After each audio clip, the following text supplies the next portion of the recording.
Okay guys, we're here. You can see the major construction that's going on here. Take a look at this. You're gonna love this. Okay, so they're clearing the land here over by, here's Steel Eel. This was the old Texas Splashdown, as you can see, okay?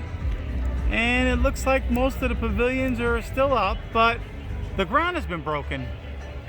All the trees have been removed.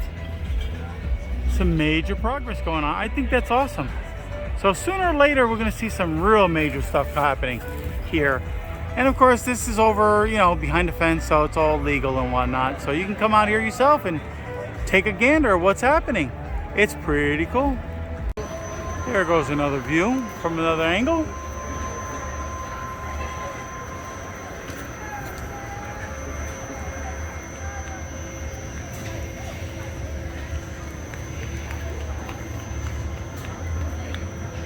Okay, finally here's where the old duck pond was.